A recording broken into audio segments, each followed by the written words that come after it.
for notice.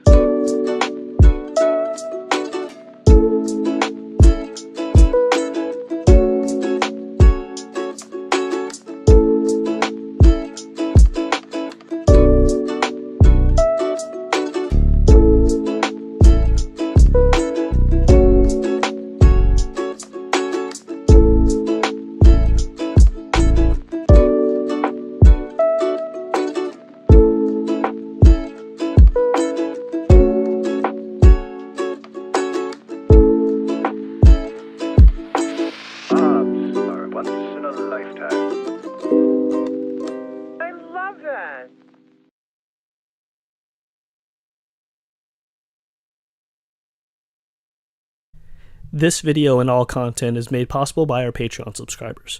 For $3 a month, you can help keep the lights on here at From North to Wharf. Thank you for your ongoing support. And if you would like your own From North to Wharf merchandise, head to fromnorthtowharf.threadless.com.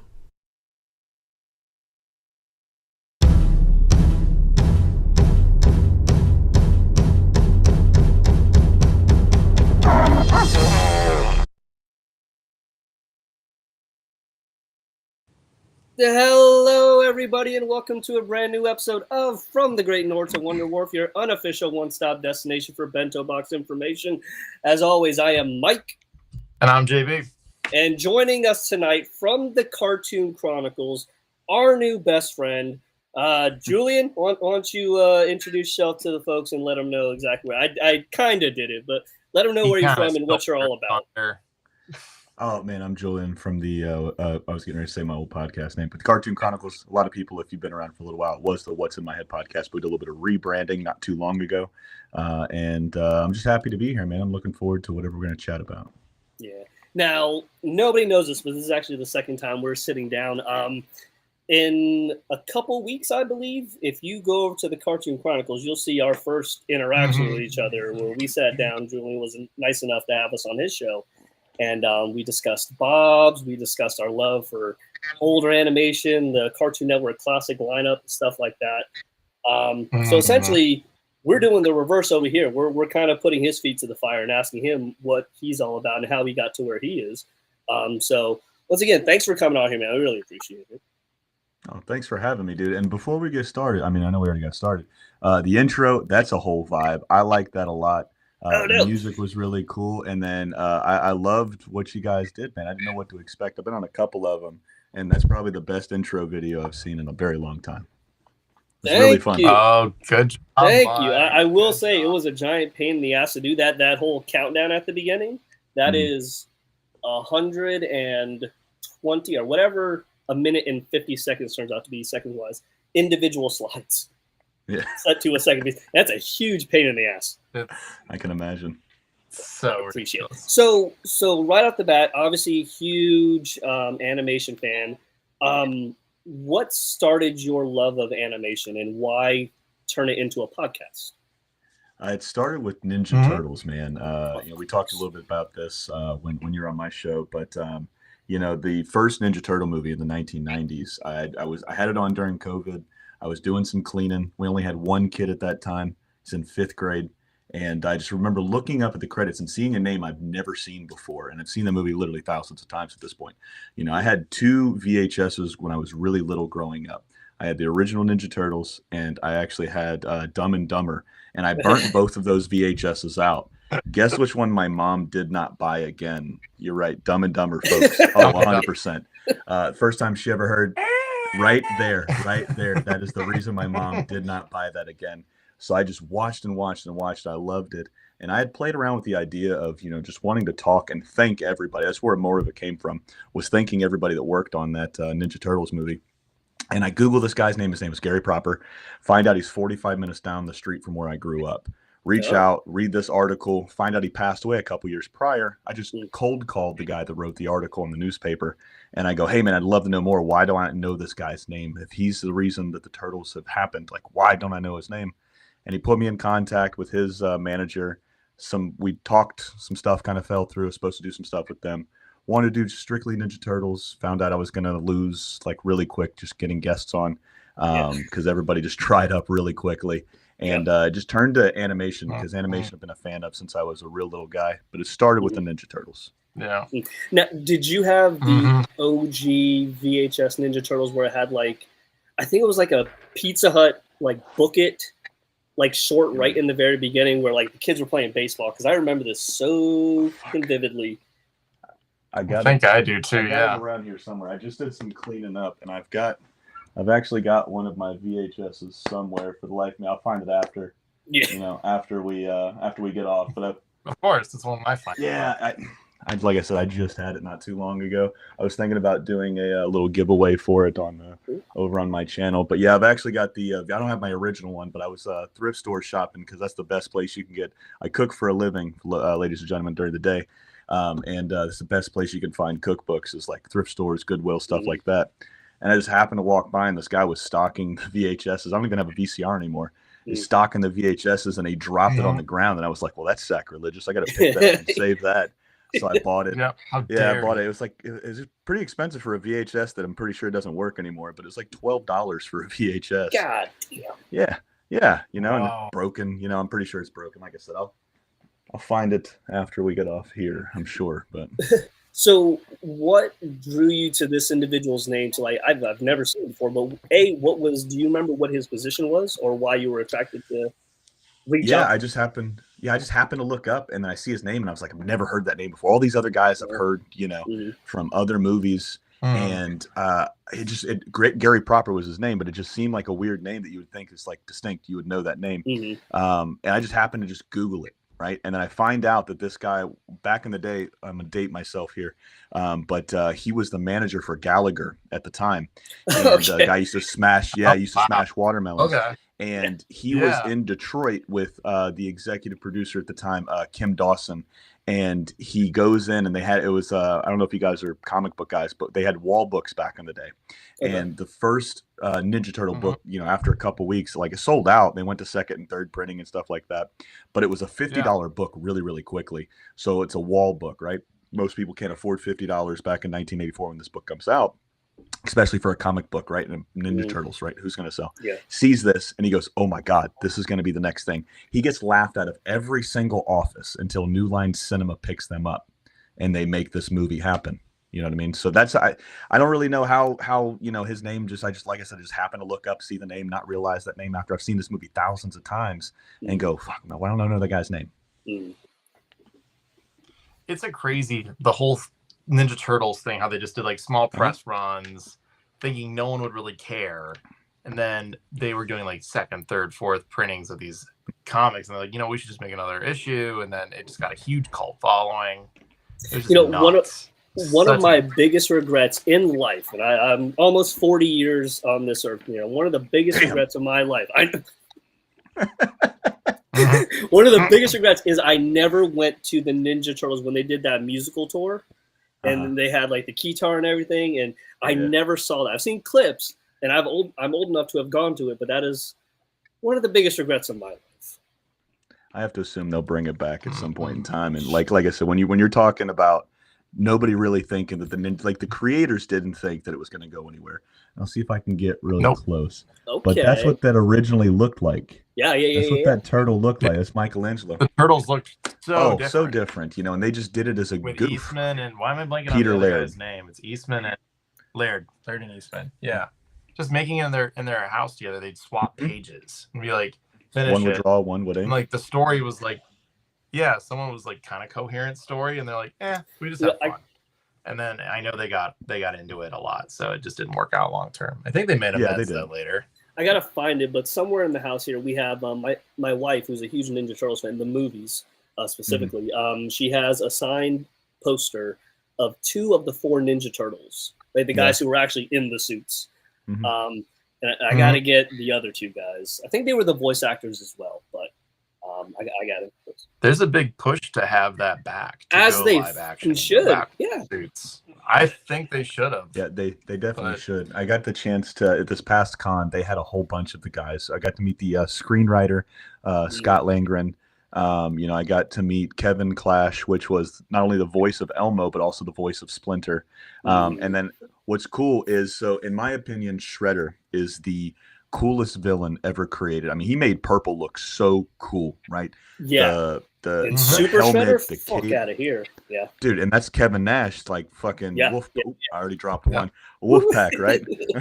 NWO. You know, so I was sitting at a con that they were doing. So they've been doing like the whole con circuit, and they had so there's 3 sets of turtles for that original movie. They had the guys that were the actual actors, they had the guys that were the voices, and then they had the stunt folks, right? And those are the guys that were doing the flips and everything like that. And so they had quite a few of the people there, and I'm sitting at a table and I'm just waiting for the con to happen. I'm texting my wife and stuff like that, and I just happen to look up, and this dude that I know played Shredder, James Saito, sits down in front of me, and he's got these guys around him. They're like putting a whole bunch of merch in front of the sign. So they bought like his time before the con started. And I'm just looking, I'm like, oh my God, that's the greatest villain of all time. He's sitting 10 feet away from me. And right there. I didn't want to, like, I knew they were paying for his time, right? So I didn't want to interrupt him. But I kept hearing him say, it's like, hey man, I've been doing this concert because like you can buy different tiers of tickets and get in early and stuff like that. And he was like, hey, I've been running around. He's like, I'm really thirsty. How long is this going to take? And I kept hearing him say, hey, I'm really thirsty. And there's 3 of those guys standing right next to him. I'm like, you're not going to get this guy a bottle of water. Like, he's signing a whole bunch of stuff for you. So I just get up, I go and buy a water, and I come up behind him, I set the water down, and I go, hey, man, I don't want to interrupt. I was like, I heard you say you were thirsty. You're my hero. Thank you. And then he gets up. He like stops signing, gets up and shakes my hand. He said, thank you. That was really kind. And he's like, who are you here to see? I was like, you? What? You're one of them. You're one of them. I was like, you made purple cool. You know what I mean? So I got to meet him, and it was really cool. Oh yeah, I say Shredder more than Prince. Prince had his time. Come on. Yeah, but I didn't see Shredder with no assless pants on. So I mean, let's go over it. We can all drink. So obviously Ninja Turtles is your big go-to, but we also know that you love Cartoon Network, the OG original line of Cartoon Network. When did that come into play for you? Because I also know that you were enlisted at one point. Did you get into? Were you big into animation pre-enlistment? Did it kind of kick off while you were in? Got out? How does that all work into your life down the road? Oh, it kicked off right when I was a little kid. Cartoon Network kicks off in, what, 93, somewhere around there. I used to have this date memorized. Apologize. You know, it's been a hard time being a Cartoon Network fan these last couple of years. But I had, oh, it's been really rough, really rough. It's hard out here for a pimp. You know what I mean? Have you gone to Five Below before you get into? I have. We got a couple of them out here by me. That's where I get some of my socks and my t-shirts. They just dropped a whole bunch of Cartoon Network stuff, like nostalgic Cartoon Network stuff, like the shirt with like Ed, and Eddie, Cow and Chicken, all those guys on it. 5-out trip this weekend, boys. I saw someone put it in their cart with a couple other old school like stuff. They had a couple stickers, pins, and some like notebooks for Gravity Falls and stuff too. So they have some old stuff now. I'm gonna have to take a look and go out there because I got a pretty cool pair of socks for Christmas that were from there. That's like my go-to. That's the only thing I get to look forward to because I got to wear this chef uniform every day. So I get to pick out whatever socks, right? You know, just found a nice. Yeah, you got to take it. Hats sometimes. No, this hat will never come. I will never wear another person's hat or Orlando Magic hat until I die.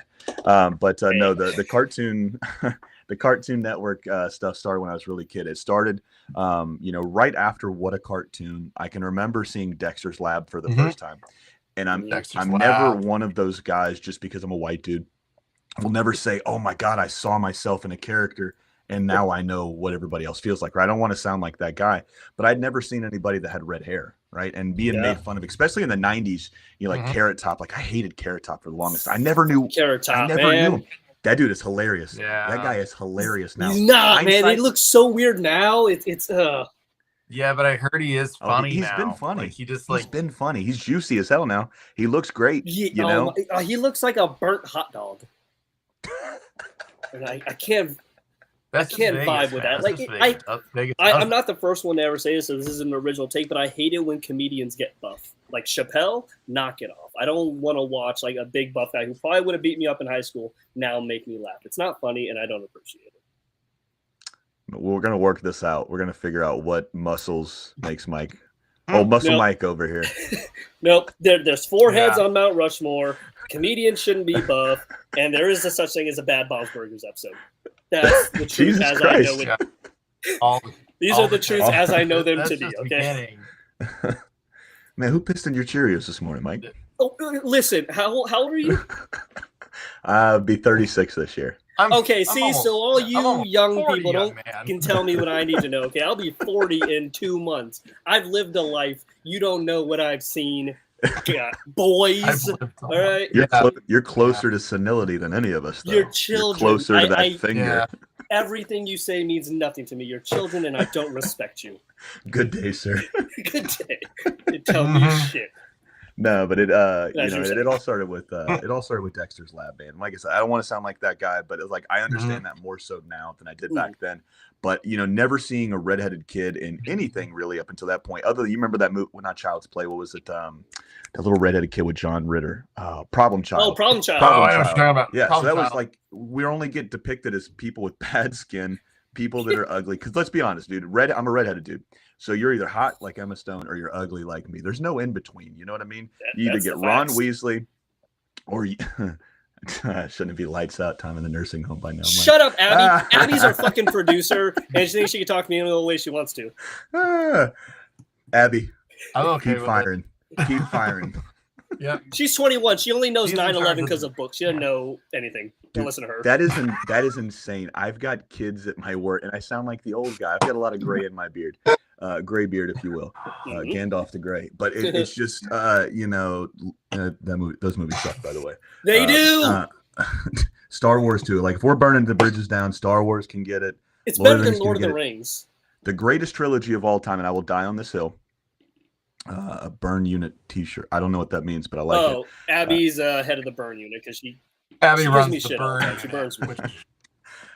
She just But burns. choose your next words wisely. Greatest go trilogy on. of all time is Back to the Future. That's the true trilogy. You can't say Star Wars is a trilogy. They got like 14 movies. Okay, that's fair enough. You got Lord of the Rings, but Hobbits is broken up into 2.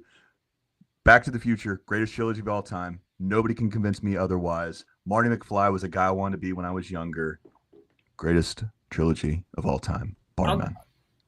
I'll give you that because they stopped at 3.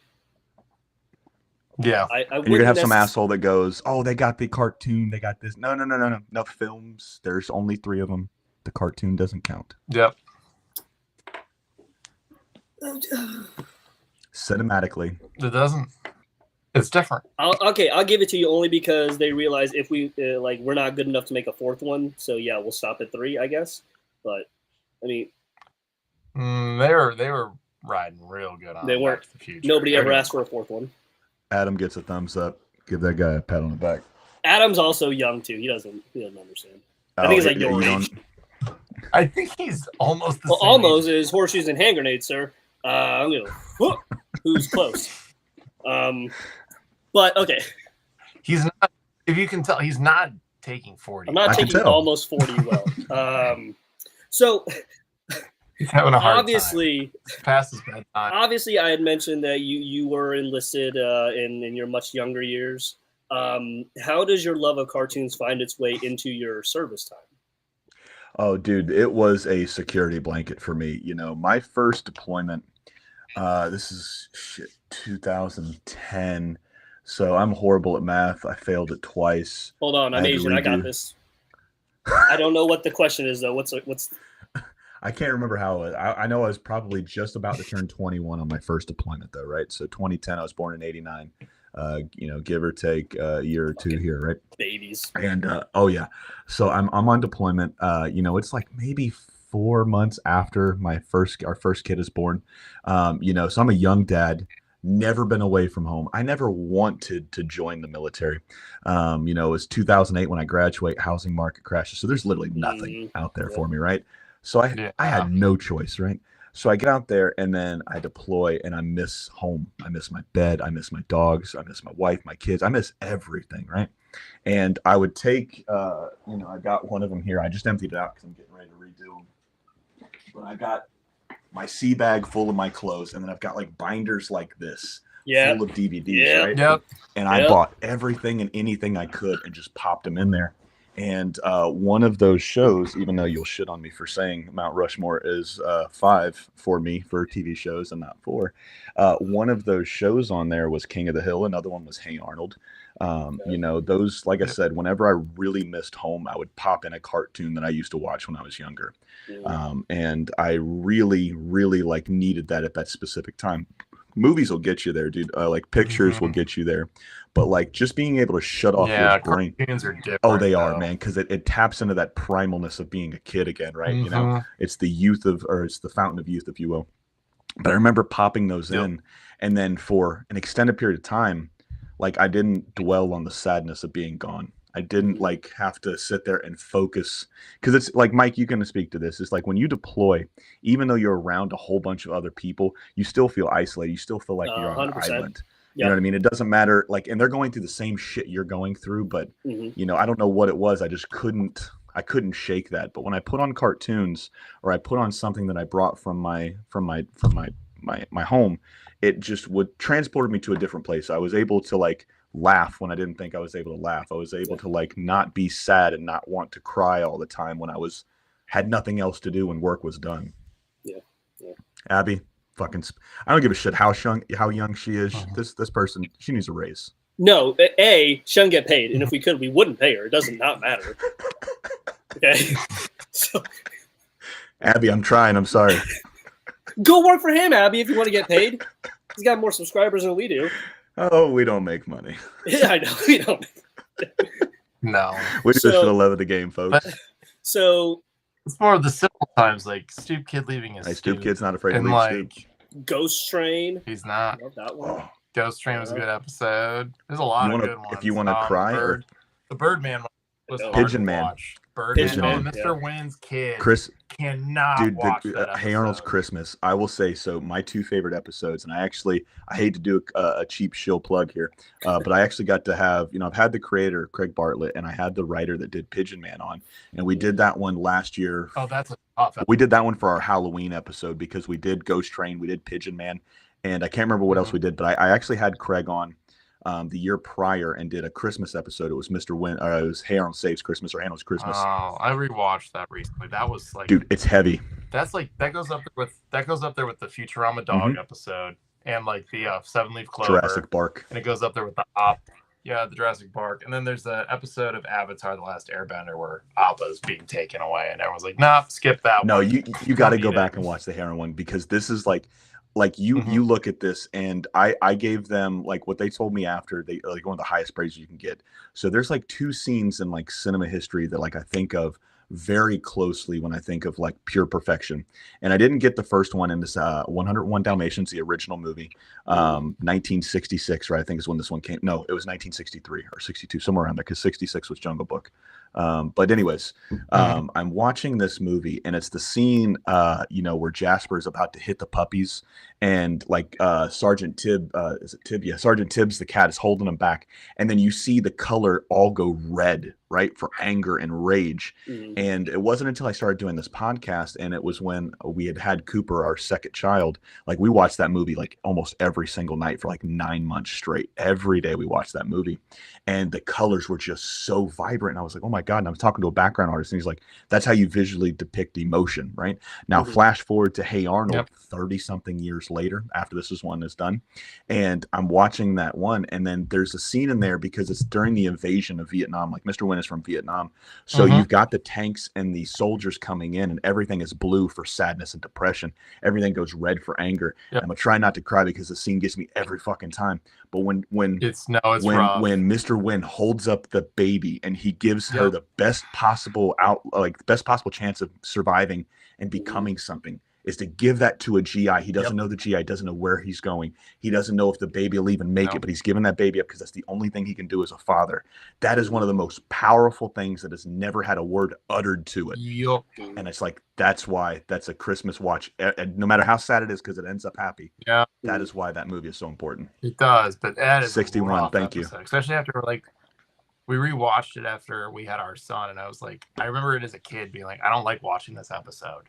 And then like, because it's sad, and then like as a parent just being like, that is really, really it's sad. Beautiful. Just like, but he's doing what anyone would do in that situation, because he's like, we knew it would get bad, and he's like, they only had room for one, and you're like, damn it. It sucks even more because, I mean, obviously just the cartoon itself, it hits hard and you can understand the emotion, but to know that was, once we got older, to know that was something that really happened, like that's not just like somebody making up a story just for shits and giggles and trying to tug at your heartstrings, making something up. Like that's legit something that happened. Somebody lived through that. It hits even harder to know that somebody had to make that decision.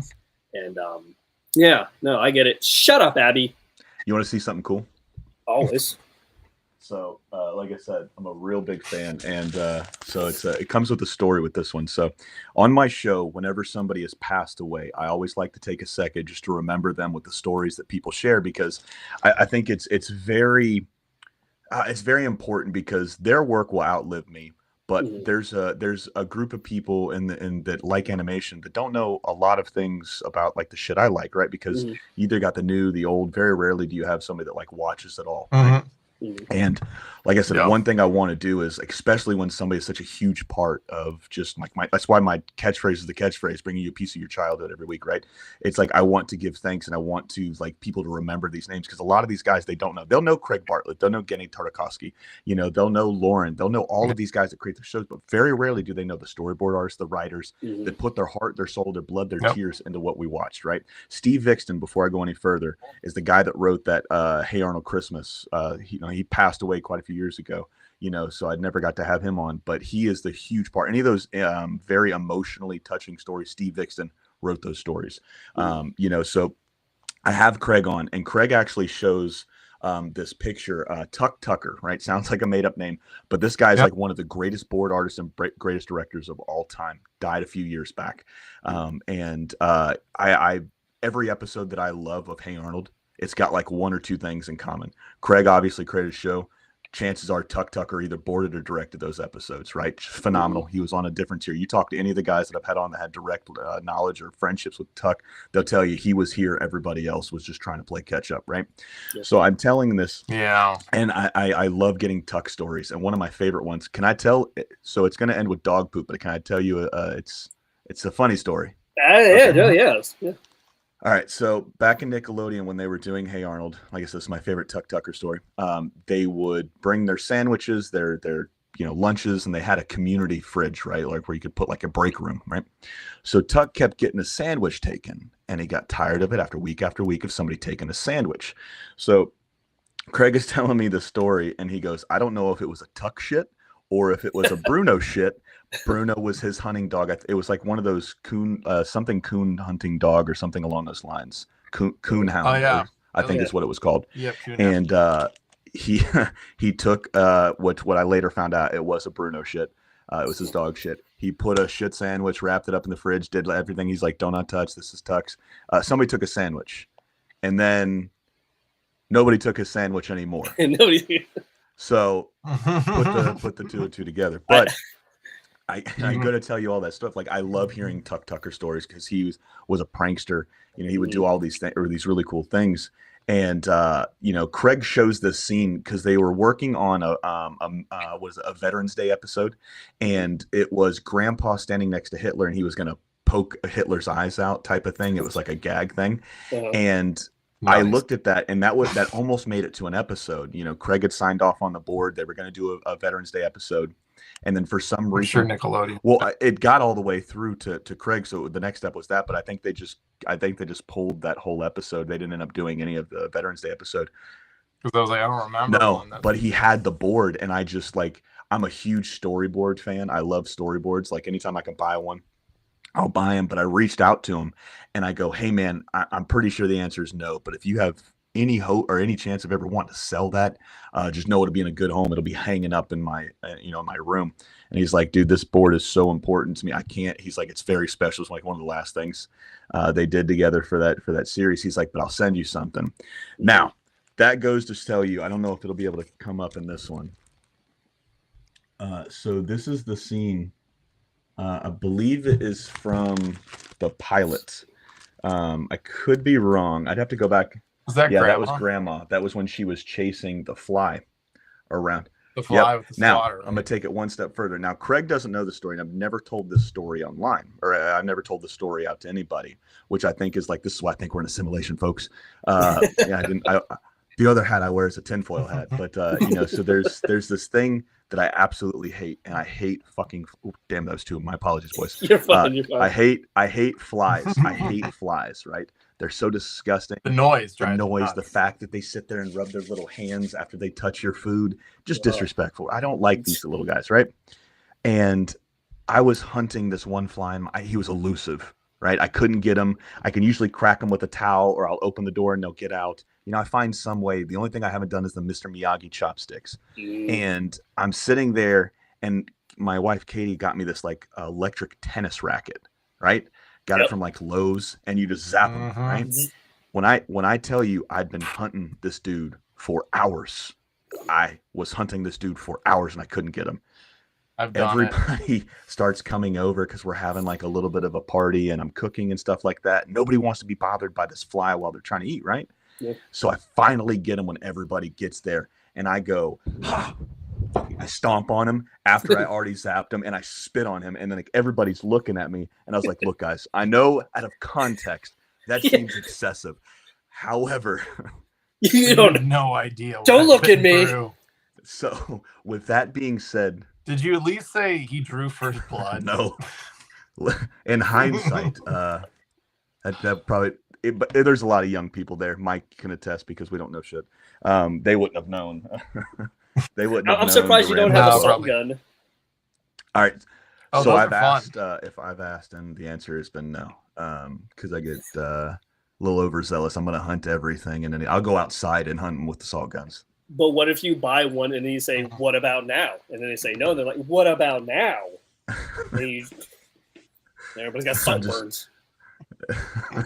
No, but the fact I never thought about that way. There is Lowe's not too far. We might have to make a trip. But the fact that he sends me this and he has no concept, and I don't know if you could see it, but the pictures, there's like blue lines in there, right? So that's to signify how flies have all of these different panels on their eyes. So that's what it looks like as grandma is trying to hit the fly that she's been chasing. So the fact that I've never told that story out loud, the only people that know that story are the people that were in my house when they witnessed my psychopathic ass stomp and spit on a fly. I think it's justified. And then he sent me that storyboard, and I'm just like, dude, it's like fate. Is this a simulation? He knew. Is there a camera in here listening to me as I talk, even though I've never told? You know what I mean?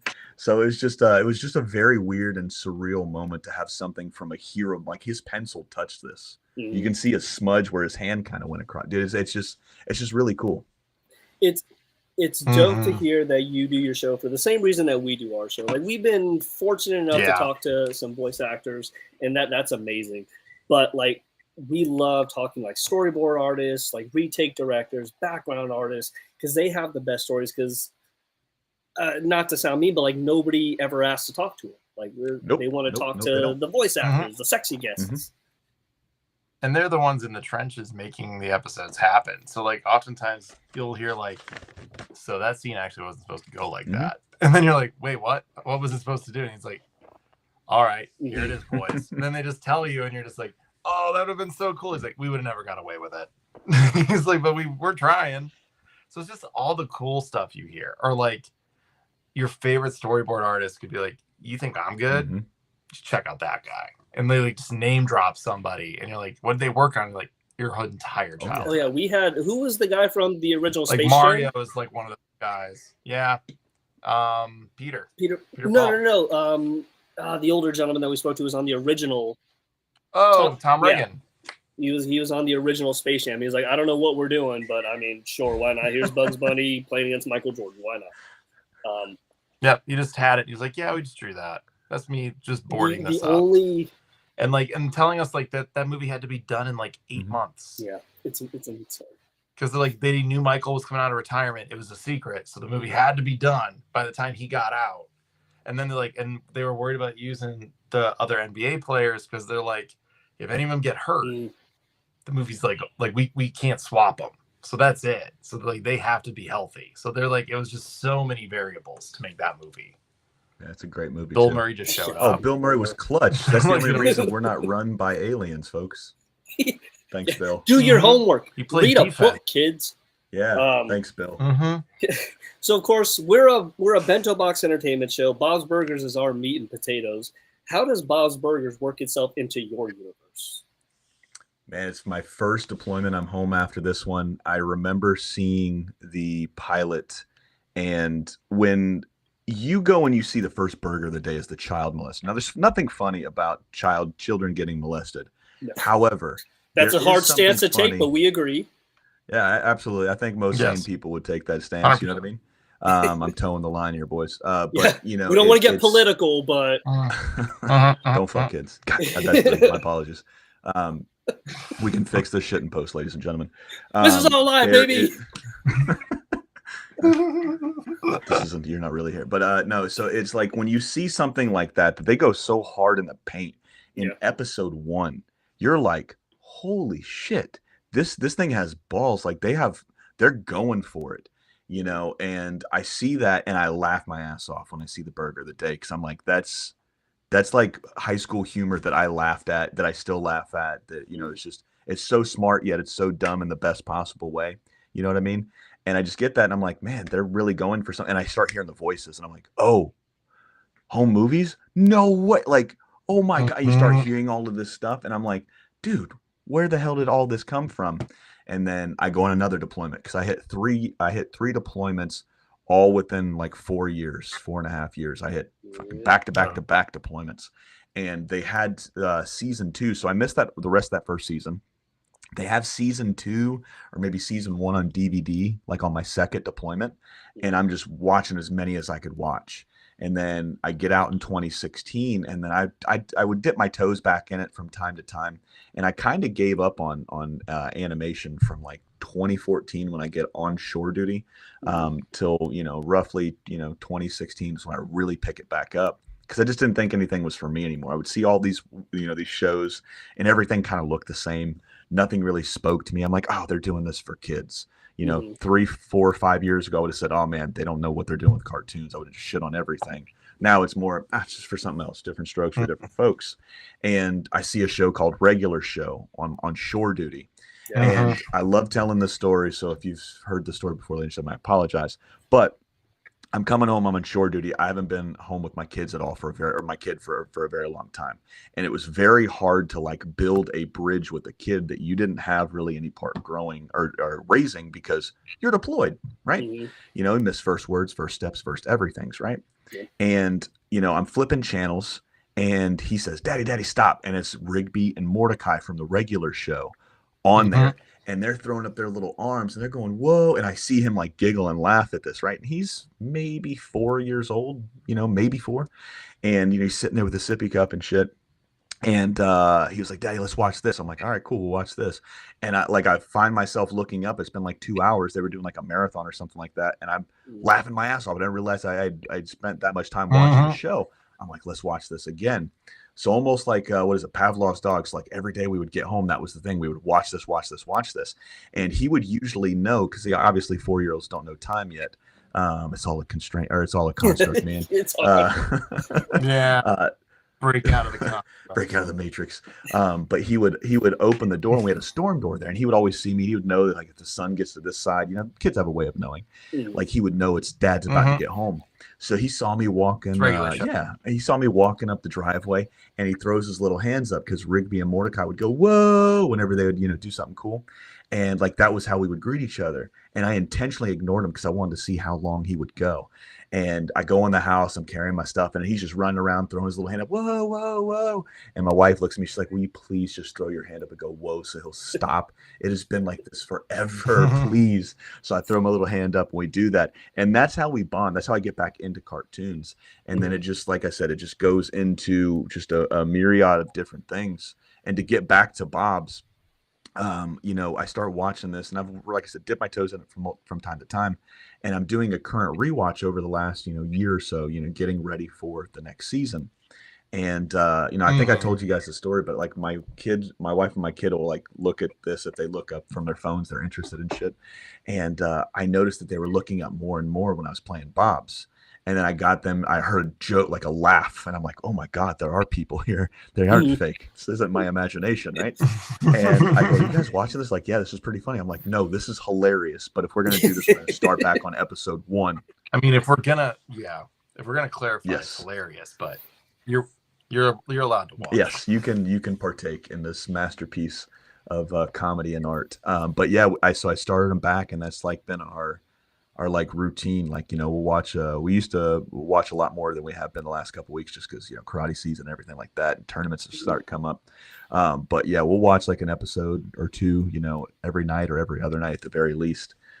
So that's more so what like Bob's means to me now, more so back then. Back then it was straight humor. Now it's straight humor. I get the heart. I get the understanding. I get the stories that they're telling, both A, B, and C stories, and everything in between. And it hits harder, me being a dad, being a little bit older, and realizing like how much time I lost when I was in the military. But now I get to make that up by watching things like Bob's and watching things like regular show.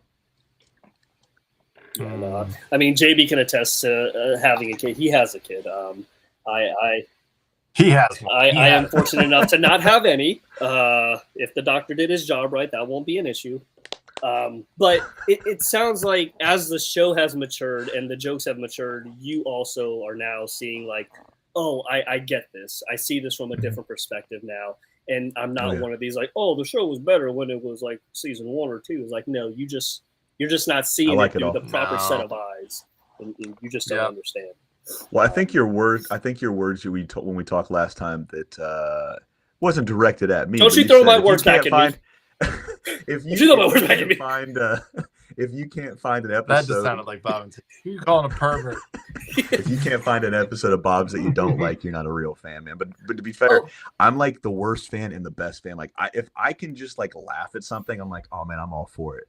And I have this really good way of saying if it doesn't land, I'm like, it wasn't for me. You know what I mean? It's like flipping a coin and it's somebody else's problem.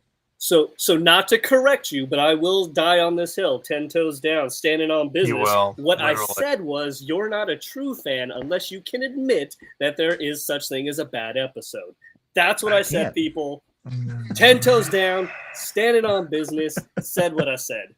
You don't like it? My name's JB. I live in Ohio. Come find me. But we know we're on a time crunch, so I do have rapid fire questions. Heard. Mount Rushmore. Do I get 4 or 5? You get 4, okay? There's no Mount Rushmore, and then there's a couple heads around back in case one falls off. JB, you don't get any honorable mentions either. Give me each of you, Julian, of course, being our guest, you get to go first. Give me your 4 Mount Rushmores. If you give me 5, we're going to blow up the mountain. Then we get to get 4 more. No. And then we well, you did say we've got heads in the back just in case they fall off. So I figure we can give 5, JB. Listen, I know what I said. You get 4 front-facing heads. Who are you putting on your Mount Rushmore? Choose wisely. Samurai Jack, King of the Hill, Hey Arnold. I'm gonna leave Bob's off just because Bob's was the last show that kind of came into the fold like fully. I know. We're on Bento Box. I know we're on Bento Box. My apologies. Like I said, I love everybody at Bento Box. All the people who are gonna watch this are gonna be so upset with you. Oh, that's okay, man. I'd rather be known as being honest than right. I get it. Yeah. I get it. And the only reason that it's off. Is because Mike he hates everything that is pure about having an extra head on Mount Rushmore. I don't know what it is about democracy. Yeah. You know what I mean, JD? Like, do you take this all the time? Yeah, literally. I just do the honorable mention. He can't stop. Honorable mention, Bob's Burgers, but it's up there. Watch how much I can't stop. Watch how much I can't stop. Watch how much I can't stop, JB. Do you see this power? I'll change all the passwords. He will scorch her. JB, what's your Mount Rushmore of 4? We're not doing. I'll give you an honorable mention. You can give JB an honorable mention. Okay. No, he didn't. Let's see. For me, King of the Hill is definitely going to be on that list. Excited for the reboot. I am very excited for the reboot. I'm very curious to see what the reboot's got to offer. So I'm sure it'll be good. If I had to go next down the line, Batman the Animated Series such a would be on good there one. for me. Yeah, but you didn't say it, Julian. Don't backtrack It's a now. You good didn't one. say it, so you don't get it. Oh, I stand on mine. And then for me, what are some other childhood ones? Tailspin for me because I grew up watching it.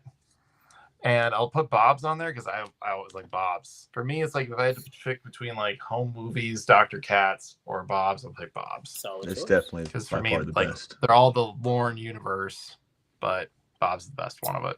If I had it, I mean, Although I would take a reboot home movie. Look at his face.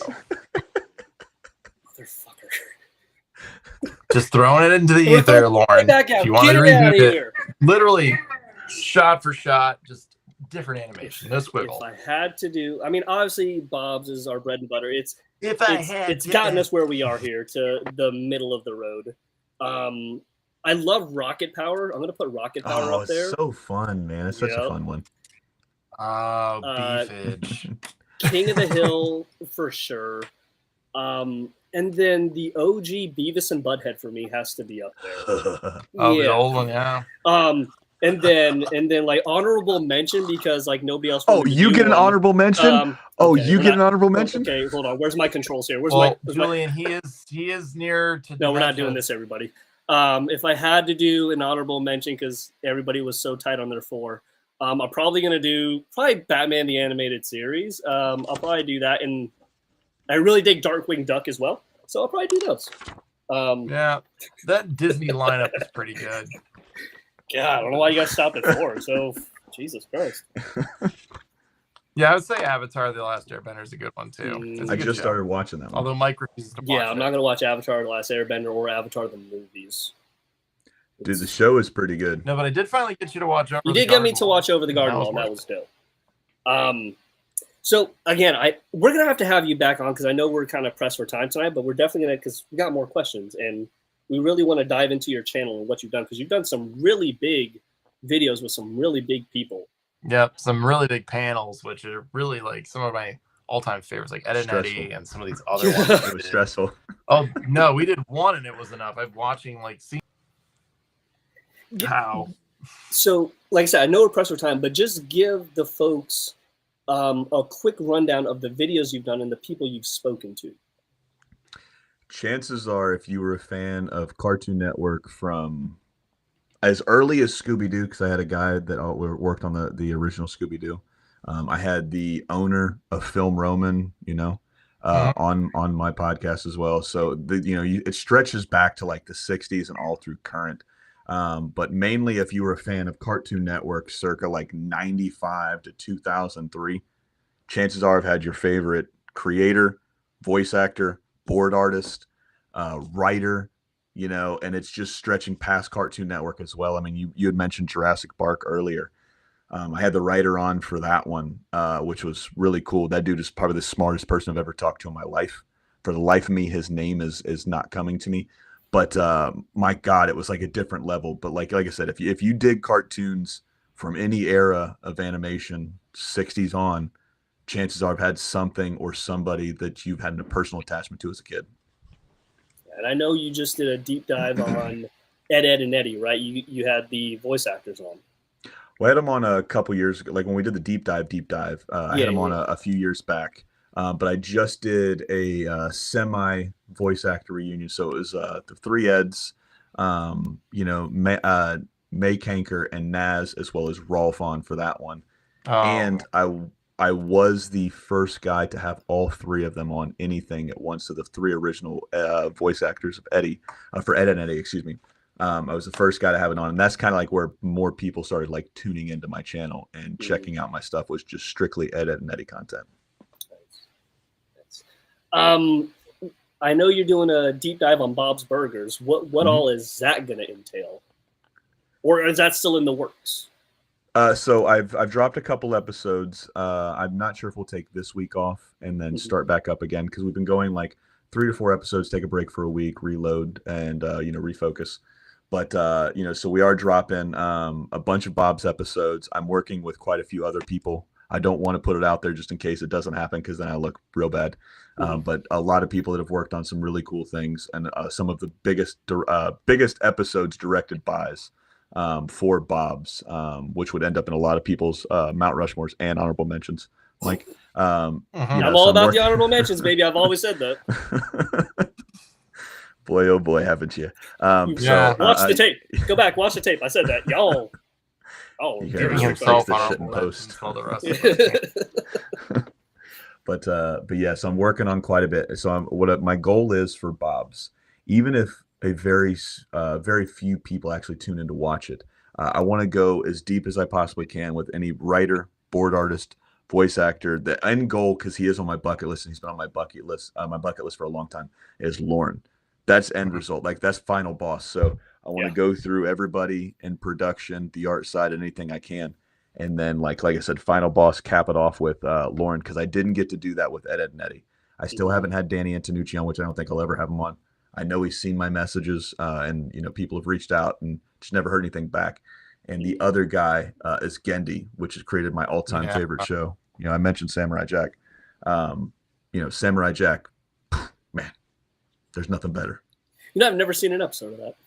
Oh, it's really good. I can't start now. It's too late. I don't. No, There's no such thing as starting late. I think I'm just one of the gonna most beautiful shows you'll ever watch. And it's not that long. Yeah, but I feel like at this point, what's the point? I don't know. Maybe I just. The point is, you're depriving yourself of pure. Wouldn't be bliss. the first time. I just saw Over the Garden Wall like last year. So. JB, how do you put up with this shit every week? Because nobody else will do this. Same way you do sometimes. Medicated. Like it. But a lot Julian, of caffeine and and then a lot of understanding. But Julian, thank you so much for sitting down with us. Like you said, you were so kind to have us on your show, and I definitely think we need another sit down because we only scratched the surface. Let me know. But where can people find you? What should they be looking out for? Give all your plugs now, because I know you are a self-promoting machine, sir. You need to check with that, Mike. But go ahead. Cello. They got the best comment than Mike. Mike, you smell like ointment and pee. First off, line is so good. You smell like ointment and pee. I don't smell like ointment at all. Thank you. Send that person a shirt, Abby. That person. Oh man. Great comment. Okay, no. Okay, we're not having Julian back. I'm sick and tired. Curators is good too. But where can they find you, and what cool stuff? That's stolen from another show. Where can they find you? Oh, they can find me anywhere you listen to your podcast, Spotify, Apple, and all the other ones. Just Cartoon Chronicles. We used to be What's in My Head podcast, so there might be some stuff out there that is still linking. We changed the name because it sounded like a mental health podcast, and there's nothing but mental illness on the podcast. So we just, you know what I mean? So it's wherever you can find us, and like I said, anything from Ed and Eddie, Powerpuff Girls, Scooby-Doo to Bob's Burgers to Hey Arnold and the Simpsons, man. Anything and everything in between that, those shows in that eras, man. We've had them on. So, man, this is a lot of fun, dude. Like I said, I like talking with you guys. No, it's been it's always fun. It's been fun for the most part. It helps me. Let's be honest. When we get to the Mount Rushmore part, it's abrasive. Been a lot of bullshit, but yes. good. You have a link in your bio, right, to everything that you got going on? Yeah. For Instagram, and I know you got a Patreon, so check out his Patreon as well. For as little as $1, you can help him be more successful than we ever could be. So check him out, everybody. On behalf of JB and myself, we are from the Great North to Wonder Wharf, your unofficial one-stop destination for bento box information. Our special guest tonight has been Julian from the Comic Chronicles. Go check them out. And we will see you. Cartoon Chronicles. God, I've been saying Comic Chronicles all day. And looked at, I was like, you fucking changed his name? This doesn't make sense. We're not editing this. Yeah, actually, no. Otherwise, I look like an idiot. We're not doing that. But check them out, everybody. Check back next week, Monday, while we have a special State of the Union episode. What did they fucking say? Oh, yeah. Short King. 5'2", baby. Thank you, Julian. I'll have to send you a picture of us at Comic-Con. Oh, yeah. It looks like he's taking his son to Comic-Con. It's wild. Yeah. We took a photo of me, JB, Mario, for the life of me, Keisuke, and Adam. And it just looks like me and my 4 dads. It's wild. Yeah. If it was 3, it All would have right. been 3 and a baby, but Julian, thank you again. We're definitely going to have you on again to touch more on your show because we didn't get to do it, and I feel like we've robbed you of that. But again, man, thank you so much. We really appreciate it. Oh, absolutely, dude. And you didn't rob me of anything. This is just a cool hang. Yeah, absolutely. good. Oh, hold on. I got to make sure I do this right here. Good night, everybody. Oh, shit. Nope, didn't do it. Didn't do it.